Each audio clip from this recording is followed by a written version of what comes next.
Very good morning, students. Today we are going to continue the solid state. Now we are going to discuss about the ideal gas equation. Students, आप सबने पढ़ा था boils लो, Charles लो, Avogadro लो, ठीक है। इन सबको combine करके हम क्या बनाने वाले, एक गैस लॉज बनाने वाले हैं, आइडियल गैस इक्वेशन जिसको बोलेंगे। एक इक्वेशन हमें मिलेगी इन सारे लॉज को कंबाइन करने के बाद, that is known as ideal gas equation. और जो गैसेस उस इक्वेशन को फॉलो करेंगे वो क्या कहलाएंगे, आइडियल गैस। और जो इस इक्वेशन को फॉलो नहीं करेगी that are known as real gases. तो सबसे पहले हम देखते हैं अकॉर्डिंग टू बॉयल्स लॉ क्या कह रहा था।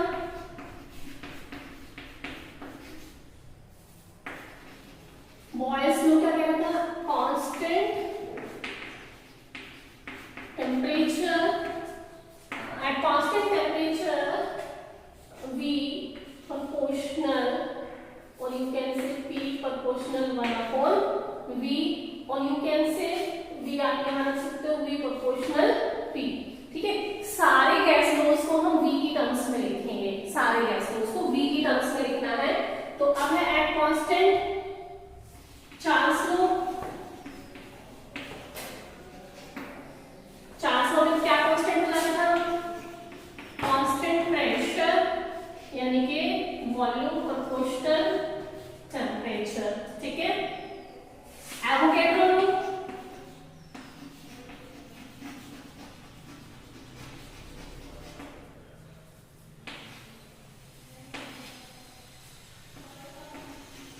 कांस्टेंट, देखिएगा हमें क्या लेना है, वॉल्यूम को यहाँ से छोड़ दीजिए, वॉल्यूम और मोल्स लेने हैं।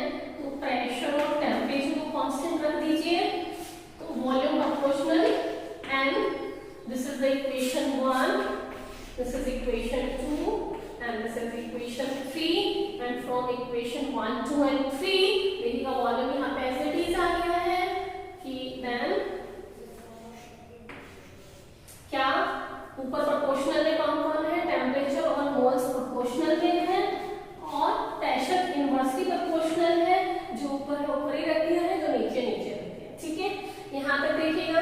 और you can write like this कि V इक्वल्स टू प्रोपोर्शनलिटी का साइन हटाएंगे, यहाँ कोई कांस्टेंट लगाएंगे, that is R N T upon P। This R is gas constant, ठीक है। And this equation you can write like this PV equals to nRT, and this equation is known as ideal gas equation, PV equals to nRT, ideal gas equation। okay students, जो gases इस equation को follow करेंगी हर temperature और हर pressure पर, at every range of temperature and pressure, that are known as ideal gases. Actually में कोई गैसेस आइडियल नहीं होती, कोई भी गैस ऐसी नहीं है कि वो हर टेम्परेचर और हर प्रेशर पर इस इक्वेशन को फॉलो करे, इसलिए वो सब गैसेस क्या कहलाती हैं, जो इस इक्वेशन को फॉलो नहीं करती, रियल गैसेस कहलाती हैं, ठीक है। तो नेक्स्ट है कि हमारे पास जो ये R है गैस कांस्टेंट, इसको हम बोलते हैं यूनिवर्सल गैस कांस्टेंट भी बोलते हैं, एंड इट्स यूनिट डिपेंड्स, जो इसकी वैल्यू है अभी मैं आपको बताती हूँ, हमारा इसकी वैल्यू निकाल के, वो डिपेंड किस पे करेगी, इन सबकी यूनिट्स पे डिपेंड करेगी, ठीक है। Let's see the universal gas constant. These are the values of R. R is universal gas constant, PV equals to nRT, or R is equals to PV upon NT. P is the pressure, V volume, and moles T temperature. Temperature should be taken in Kelvin. This is the STP temperature. Moles 1 mole लिया है हमने. Pressure 1 bar by 5 pascal, pascal में change कर लिया हमने इसको। Volume STP पे volume कितना होता है आपका, एसटीपी पे वॉल्यूम आपका होता है 22.7 लीटर के बराबर। उस लीटर को हमने मीटर क्यूब में कन्वर्ट कर लिया, दिस इज 22.7 × 10⁻³ मीटर क्यूब, ठीक है। these are the values, from by calculating these values we will obtain 8.314 pascal meter cube Kelvin inverse and mole inverse, ठीक है। और you can take another values, pressure may be taken in bar and volume may be taken in liter. If we take the volume in liter and pressure in bar, then we will take this value.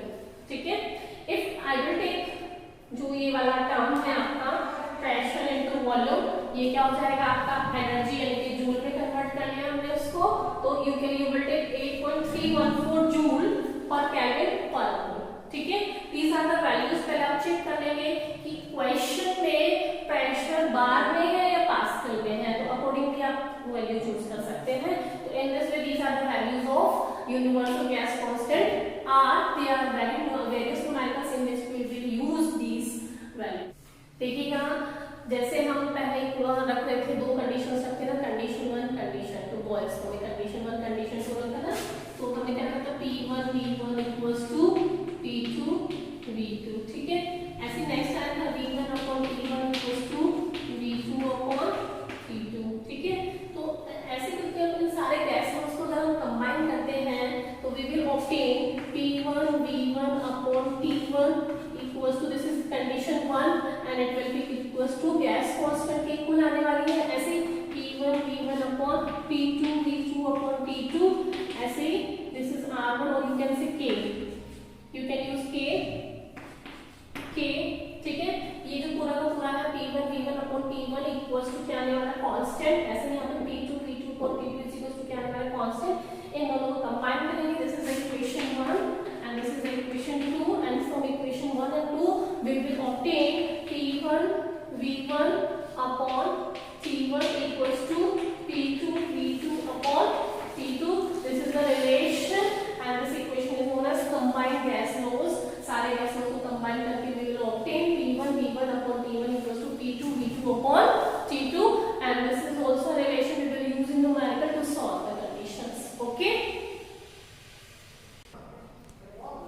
Next is ideal gas equation, जो हमने क्या निकाली थी, PV equals to nRT in the terms of density के terms में निकालने वाले हैं. हम इसको डेंसिटी के टर्म्स में चेंज कर देंगे. अब डेंसिटी इक्वल्स टू क्या होता है, mass upon volume. Let's see this. ठीक है, then PV equals to n क्या होता है, मोल्स. मोल्स का फॉर्मूला क्या होता है, given mass upon molar mass. This is given mass and this is molar mass. ठीक है, इनटू RT. ओके, अब मैं वॉल्यूम को करने जाती हूँ, तो P is equals to WRT M into V. ठीक है, देखिएगा डेंसिटी is equals to क्या है, mass upon volume. This is the mass and this is the volume, and we can write this upon this, you can write as density. This is density DRT और नीचे क्या रह जाता है M.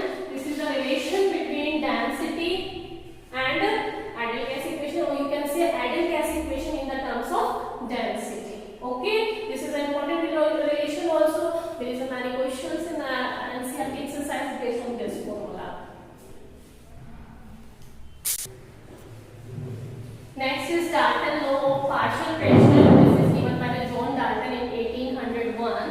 He said that suppose I have taken a container in which I have taken the many gases G1, 2, 3, 4, 5. I have taken 5 type of gases, but इनकी condition क्या होनी चाहिए, they should not react to each other. एक दूसरे से react नहीं करनी चाहिए.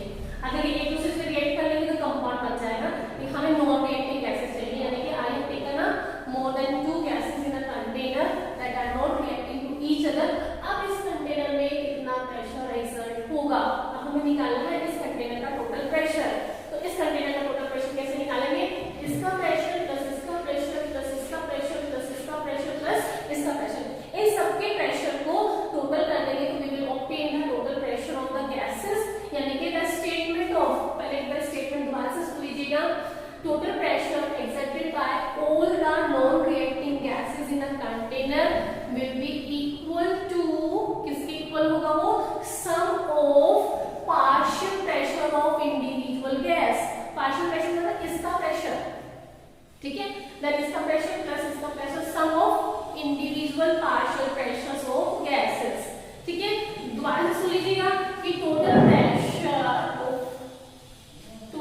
ऑफ द गैसेस, कौन सी गैसेस, नॉन रिएक्टिंग गैसेस, यानी कि total pressure of non reacting gases in a container can be equals to the, it will be equals to the sum of individual pressures या individual partial pressure pressure. This is P1, P2, P3, P4 plus P5 and so on. Suppose करो, ठीक है? कि जितनी भी gases होते हैं उन सबके प्रेशर को हम सम कर देंगे तो we can obtain the total pressure of the gases. ठीक है? Suppose करो I have taken the three gases. I have taken three gases. ठीक है? इसको निकाल लेते हैं यहाँ से. So then P total is equals to P1 plus P2 plus P3 and from ideal gas equation PV equals to nRT or P is equals to nRT upon V. ठीक है?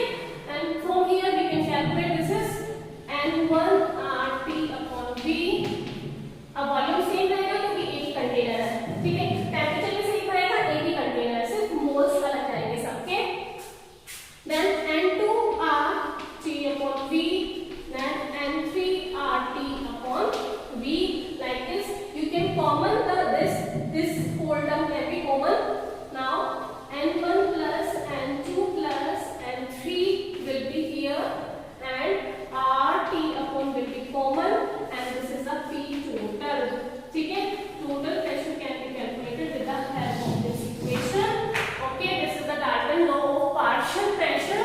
This again there is a question in NCERT exercise on based on this concept. Okay, this is the Dalton law of partial pressure. Now to ideal gas, यानी कि वो gas जो PV equals to nRT equation को follow करती है, that is known as ideal gas. और जो इस इक्वेशन को फॉलो नहीं करेगी at average temperature and pressure is known as real gas. ठीक है? देखिए क्या इस वाले ग्राफ को देखते हैं हम. This is the graph for hydrogen. ठीक है बेटा? This is the graph. एक होता है compressibility factor Z and Z equals to PV upon nRT. ठीक है? This is the compressibility factor Z. This Z represent the deviation from ideal gas equation. उसने कितना ideal से हटके behave किया है, that is known as Z. That is also called compressibility factor Z. ठीक है? हमने इस Z की वैल्यूज निकाली है हाइड्रोजन के लिए. देखिएगा हाइड्रोजन के लिए हमेशा पॉजिटिव आ रही है. This line represent the value of Z. ठीक है? compressibility factor Z की वैल्यू शो कर रही है. Z equals to क्या आएगा? 0. किसके लिए? आइडियल के लिए. ठीक है? यानी कि this term equals to this term, then that Z equals to क्या हो जाएगा? 1. सॉरी. ठीक है? लेकिन अब यहाँ देखिएगा ये काम, ये आपकी जो CO है ये पहले थोड़ा सा ग्राफ नेगेटिव हुआ, फिर ये आया और फिर पॉजिटिव हो गया ये ग्राफ. यानी कि जो CO का पहले नेगेटिव वैल्यू शो कर रहा था, मींस ये रियल नहीं थी, सॉरी आइडियल नहीं थी. फिर एक पॉइंट आया जब ये आइडियल हो गई, फिर एक पॉइंट आया फिर ये रियल हो गई. ठीक है? यानी कि सिर्फ ये वाला जो पॉइंट है वो क्या शो कर रहा है कि जब Z की वैल्यू क्या आ रही है 1, इट मींस इस पॉइंट पर जो आपकी ये है मीथेन और कार्बन मोनोऑक्साइड वो आइडियल बिहेवियर शो कर रही है. रेस्ट केसेस में लो टेम्परेचर पर इसकी जो Z की वैल्यू आएगी वो लेस देन 1 आएगी, और हाई प्रेशर पर, लो प्रेशर पर Z की वैल्यू लेस देन 1 आएगी. फिर एक पॉइंट आएगा Z इक्वल्स टू 1 हो जाएगा. फिर उसके बाद फिर जैसे जैसे प्रेशर बढ़ता चला जाएगा तो इसकी वैल्यू है वो क्या हो जाएगी? Z इज ग्रेटर देन 1, यानी कि तभी पॉजिटिव में आएगा. ये क्वेश्चन काफी बार आता है. नेचुरल गैसेस विच हमेशा पॉजिटिव डेविएशन शो करती हैं वो होना हाइड्रोजन और हीलियम, जो हमेशा Z से यानी कि जिनका compressibility factor positive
the end for today's lecture. Bye students.